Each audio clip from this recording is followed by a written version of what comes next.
Hey there, I'm Tabitha Filan, the author behind MeetPenny.com, and today I want to share with you a quick and easy object lesson you can share with your children, teaching them how to discern and follow God's will. I have a handy dandy printable for you available on the website. I'll link it below in the description so you can go check it out. It will guide you step by step through some personal reflection and then the object lesson, giving you exactly what you need to say to take your children through this path. Now, let me say at the top, this study will work for children, but I think it will be most applicable to teenagers. So I've got things inside of this guide that will help you apply it to both age groups, whichever way you think is going to work best in your situation. For this object lesson on God's will, you are going to need a piece of wire. This is about 16 gauge. It's pretty thick, but it's not as thick as a coat hanger. I do not recommend a coat hanger because, well, you'll get it when we get there. We'll actually be pulling this straight at one point, and a coat hanger is much too difficult to pull once it's been bent. This actually, even though you can see I've used this one several times, it can be a little bumpy, but it's straight enough to get the point across. So 16, I think 20 gauge at the most is what you're gonna want. And just a little short piece is fine. I think this is about 10, 12 inches maybe. So you're gonna need the wire. Next, you're going to need a bamboo skewer. This is the same kind you would use for cooking or grilling out. You can buy them in the grocery store or hobby stores. They're available pretty much anywhere. A chenille stem. So I grew up calling them pipe cleaners, but if you want to be fancy, these pipe cleaners, chenille stems, you're only going to need one. You might need a couple just to practice. Then you're going to need 2 pairs of pliers or needle nose or whatever these handy dandy tools are. It doesn't have to be exactly the needle nose variety. I personally find that it's better having the needle nose because it's stronger.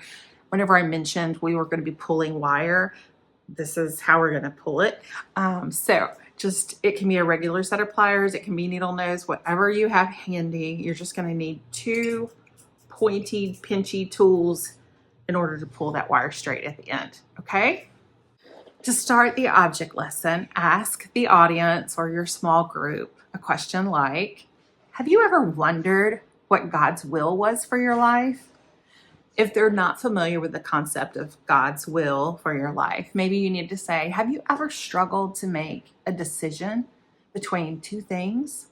After you've given a little bit of opportunity for the children to respond or the teenagers to respond back to you, then you're going to start by saying, today I'm going to share with you that God's will for your life actually has 2 parts.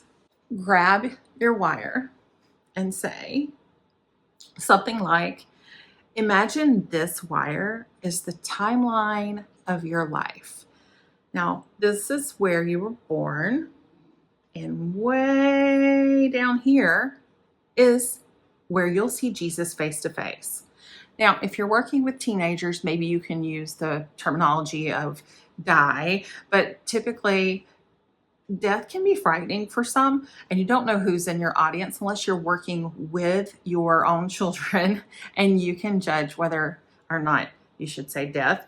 But you can always say, see Jesus face to face, because we will all see Jesus face to face one day, right?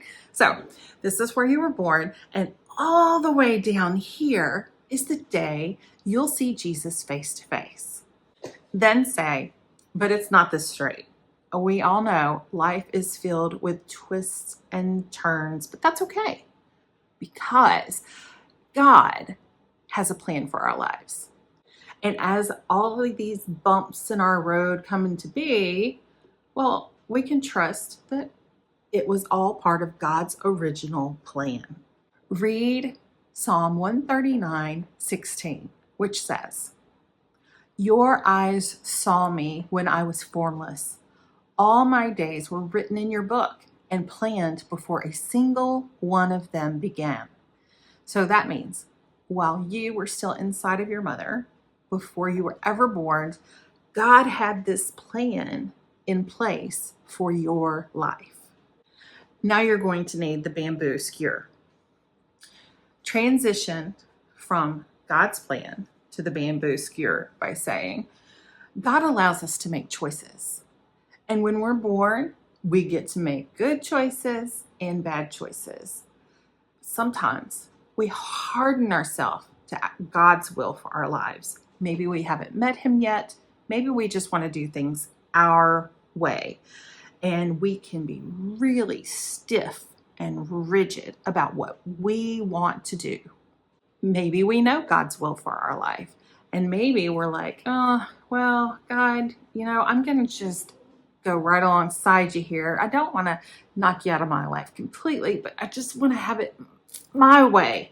So I'm just going to do my best to have it my way, and still, I could still groove with you sometimes, but there's this party this weekend and everybody's going to be there. And I know I'm supposed to be going to, this youth camp, but I think I'm going to lie to my parents and go to the party instead. And okay, well, that was painful, but I'm shopping in the store, God, and there's so much here. They're not going to miss one tiny little thing if I put it in my pocket. And, I know I'm supposed to love everybody, but that person is just so annoying. They just drive me crazy. And God, just, everybody's smoking right now. I just don't want to be the weirdo. I don't want to be left out and be different. Or maybe, I'm just really in love with that guy, and I know we're supposed to wait till we're married, but I'm going to be with him forever and ever. So what happens when we try to have our own way? Give a little opportunity for your group to respond. You're looking for the answer of, we're broken, and it doesn't match either. You can actually look and see. It's not going to match our will versus God's will. It's different. Then ask, how can we avoid being hardened to God's will for us?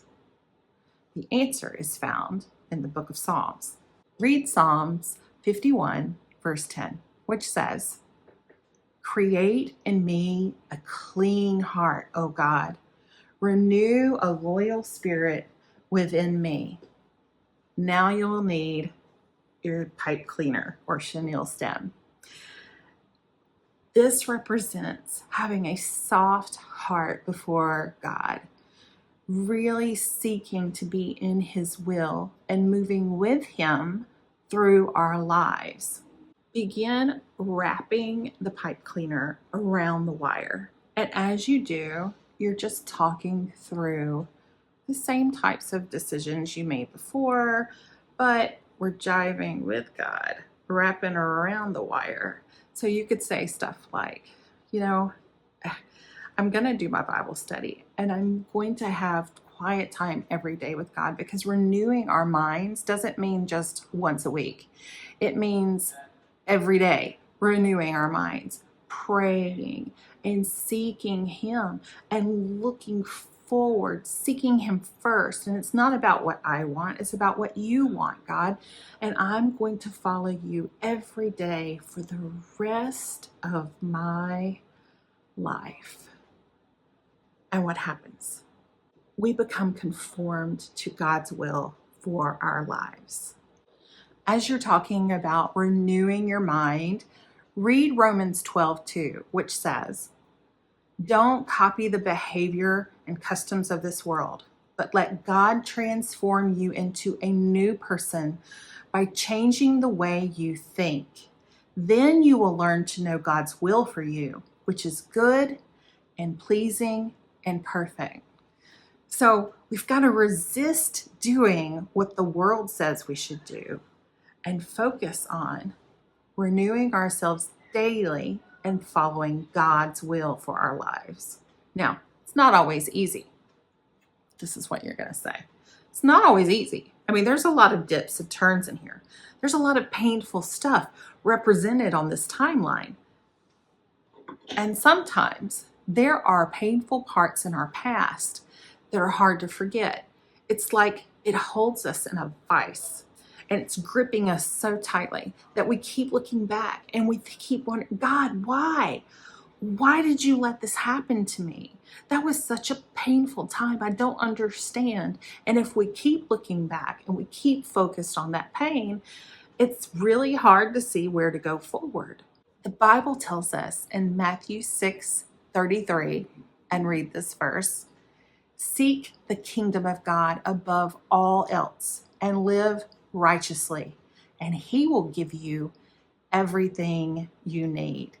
You could say something like, I know you don't understand why this happened, but it was a part. God worked it into your plan for good, and he wants you to stay focused forward. Jeremiah 29:11 says, and you're going to put your pliers here as you read, for I know the thoughts that I think towards you, says the Lord, thoughts of peace and not of evil, to give you a hope and a future. You're supposed to keep your eyes on God, looking forward, because all of this craziness was a part of his original plan. Remember, back before you were ever born?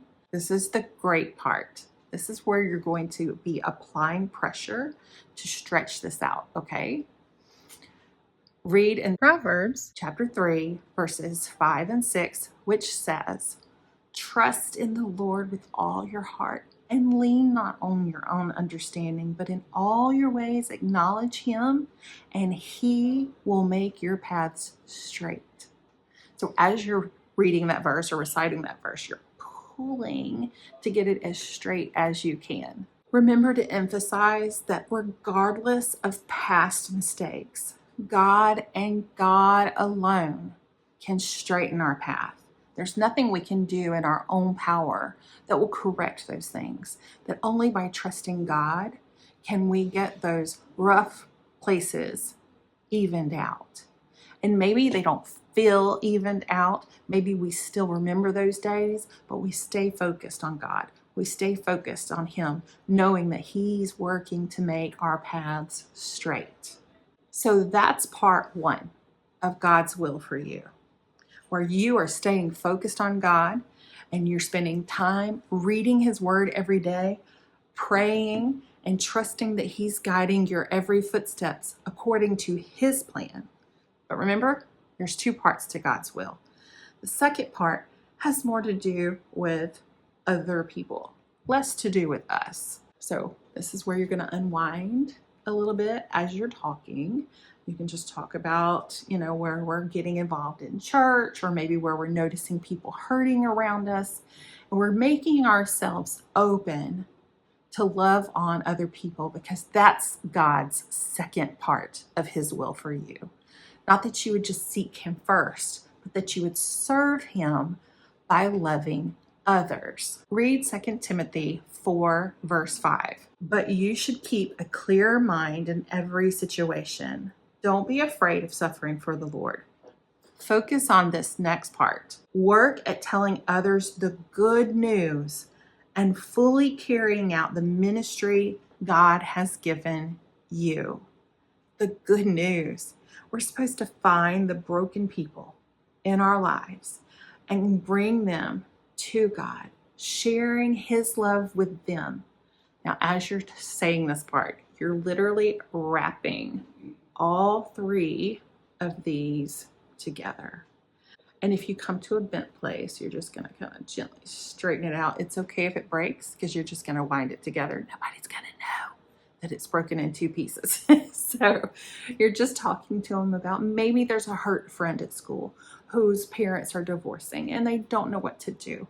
Maybe you've seen a homeless person who really just needs a cup of water.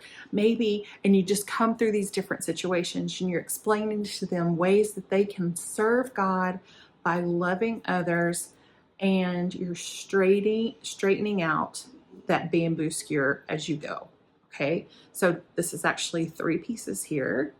So it's the wire, the bamboo skewer, and the chenille stem. And then I just kind of tuck this last part in my hand so that they're not focused on the brokenness so much. Does that make sense? All right, so let me pick up there where we're talking about sharing God's will and bringing them to know God. And that is the second part of God's will for you. You focus on Him, you love Him, and then you serve Him by showing His love to others. If you started this lesson by saying, you have 2 decisions to make and you can't decide which way. If it was less focused on God's will as a whole and more on making a decision between 2 things, it's okay.